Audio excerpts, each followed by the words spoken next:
What's up YouTube, Eugene here. Welcome back to Fragrance of the Week, where I highlight a bunch of things that I wore and then I showcase my favorite fragrance of that week. And today's actually my birthday.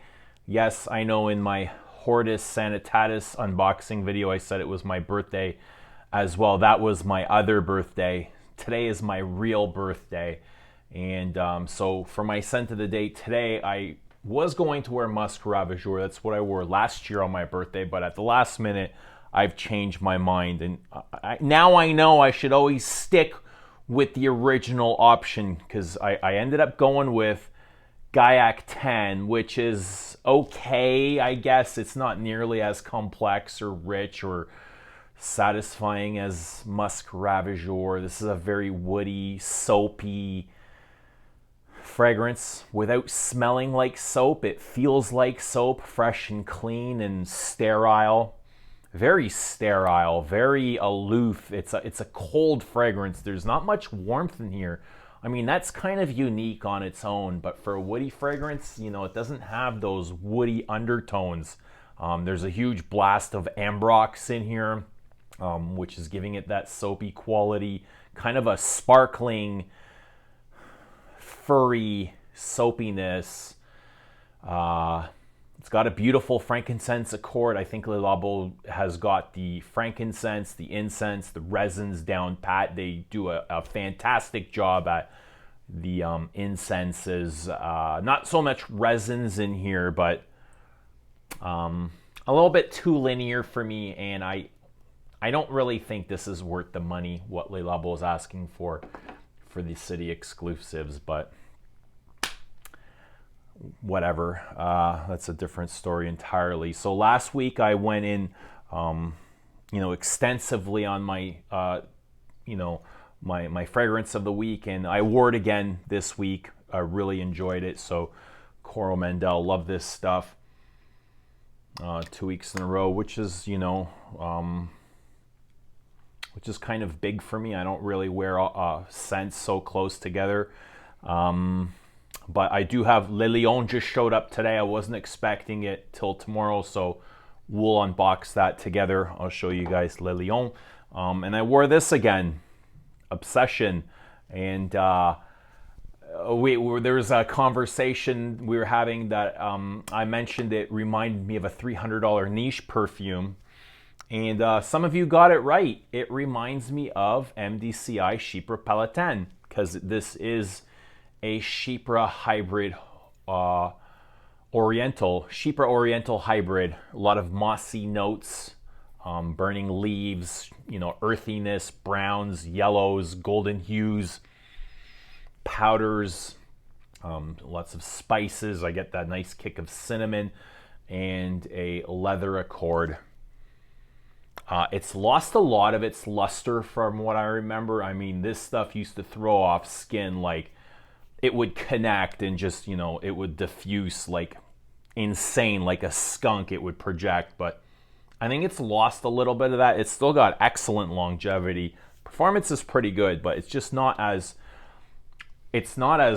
stuffy. Stuffy is a good word, as it used to be, but I think it's still great. I'd love to see, I think my bottle is leaking because all of a sudden I have this stuff all over my hands. But that's okay, I'm not complaining. Okay, so what else did I wear of interest? I wore, for the first time in about a year, is Frédéric Malle's The Moon Rose Oud-based perfume. And this is kind of stuck in the middle of the Desert Gems. You have Promise, so this is about twice the price of Promise, and about half of The Moon and Dawn. But I think this is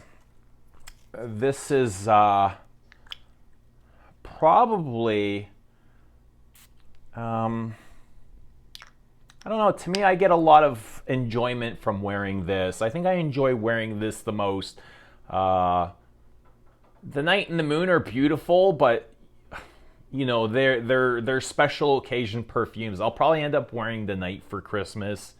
Dawn, maybe Boxing Day or Christmas Eve, but I think I can wear this more casually, even though it's not a casual perfume. This is also a very loud obnoxious perfume, but it gets a lot of attention. Like whenever I wear this, it creates a crowd. People want to know what I'm wearing, and then they'll quickly look up the perfume online and they'll see the price and they'll be like, oh, okay, that's weird. But yeah, it's a very smoky rose oud, raspy leather. In that smoke, I get a lot of raspberry, a lot of fruitiness. Reminds me of there's this restaurant that I go by, I frequent once in a while. It's got this outdoor patio, and it's all Middle Eastern people, and it's mostly women out there, and they're smoking the shisha, raspberry flavored shisha. And I swear I walked by there one day and I thought somebody was wearing the moon, because it smelled exactly like that, smoky, fruity raspberry. And then I realized what was happening. It's just like a gathering where Middle Eastern people come and, you know, they enjoy themselves and they smoke. But it's really nice. It's lovely. It's spicy. I get a really nice raspy, almost like a car interior leather from this. Lots of nice spices. I get cumin, mainly cumin. Leather, woods, smoke. Rose is somewhat similar to the one used in Portrait of a Lady. But I should probably review this sooner rather than later, because this is the best time of year to be wearing this, is in the cold climate. Next, I've got, okay, and these are Gucci's. These are both Gucci's, and I've unboxed these recently. This is Eye of the Tiger, which is an amber-based perfume, and it's a lot nicer than I had originally thought, and I thought it was really nice when I had picked it up, so I was pleasantly surprised. The one thing I would say, it is kind of simple. It's a simple amber. It's not very complex. If you like Grand Soir, I think this is a simpler Grand Soir. It's not as spicy. So if the spices in Grand Soir seem to bother you, this might work. I get a lot of labdanum, leather, and vanilla. The vanilla is really warm and almost, it feels like a freshly baked vanilla something, fill in the blank. Something that just came out of the oven. It's really warm and sweet. Almost a gourmand, you know, a gourmand amber. Very creamy, very warm. I think Grand Soir is more about benzoin, and then this would be more labdanum and vanilla. Nice. So it's nice smoky. It's a smoky, warm vanilla with a really nice leathery tone right up top. The leather goes away really soon, but it's a nice balmy leather. It's not that new car interior or purse. It's more along the lines of the Shalimar leather. And I really like this, you know, for something simple and easy to wear. It's not very complex. It's not daring. It's not outrageous at all. And the next is my fragrance of the week. So let me introduce this. I remember being a young boy, you know, one of my very earliest childhood memories. My mother would be getting ready to go out. Usually on the weekends, her and my father would go out. Pretty much socialites. They like to go out and have fun and host parties and go to parties and weddings and dinners and visit relatives. Sometimes we'd go, sometimes we wouldn't. If you know, if we stayed behind, she'd get us a babysitter and tons of food and things to keep us busy and entertained. But I remember being, you know, so small that as she was getting ready, she'd have me sitting on the bathroom floor just so she can watch me, and to keep me occupied, she would give me her makeup bag, her kit, and you know, I would play with whatever was in there, lipsticks, compacts, brushes, whatever you would find in that bag, random things. I didn't even know what they were at the time, but I remember playing with that, and I remember the smell so vividly that would come out of that bag, and watching her get dressed, watching her, do her hair and put on her makeup. And when I discovered this perfume and when I wore it the first time, that's all I could think about were those childhood memories. And this is Gucci's Alchemist Garden, the Virgin Violet. And this to me is the absolute best representation that I've come across of that waxy, balmy, cosmetic-y, powdery lipstick handbag thing. Absolutely gorgeous. It has the rose, really fresh spring rose, crisp, slightly green, dewy rose, dry iris, lipsticky iris, and candied violets. All on the base of a balmy leather, very similar to the leather they used in Eye of the Tiger. It's got a little bit of peach, hints of peach, maybe some apricot, something a little bit fuzzy in there. So very slightly fruity. I don't find it very sweet at all. Leathery, fruity, a little bit of that berry coming from the violets,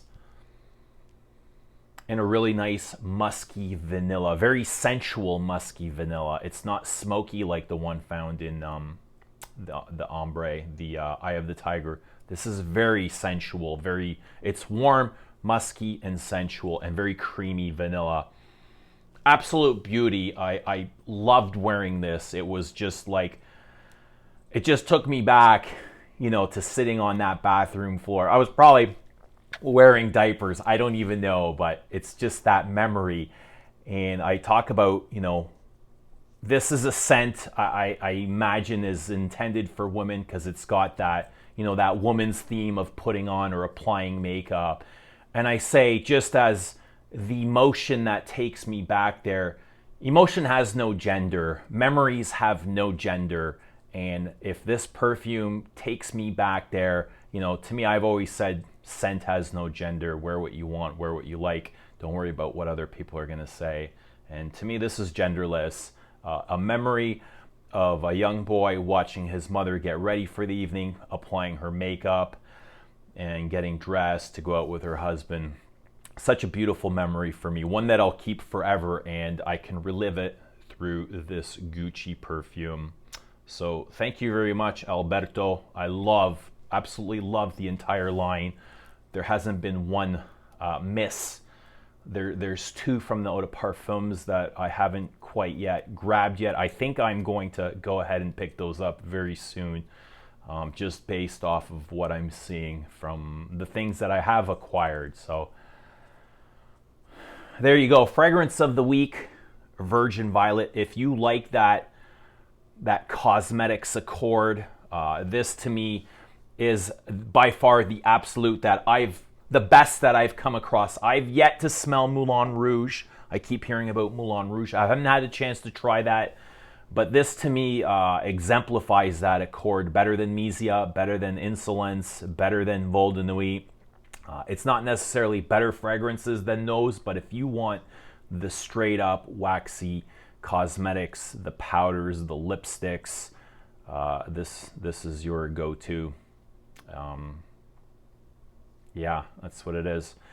So there you go. Fragrance of the week is Virgin Violet. End of the year's coming up soon. I have some plans for a few more videos I want to do. I want to show my 2020 haul. I want to show, the top 10 things that I've acquired or picked up this year, and I'll do the Le Lion de Chanel unboxing video. Maybe one more review if I've got the time. So stay tuned for about 3 or 4 more videos before the end of the year. Anyways, always nice chatting with you. Let me know what you guys have worn. What's your favorite fragrance of your week? And thanks for watching. We'll see you all again soon. Oh, yes. Yesterday I mentioned this. I did a video on this, and I want you to know, in consciousness, I love this, but Eugenius, he would never wear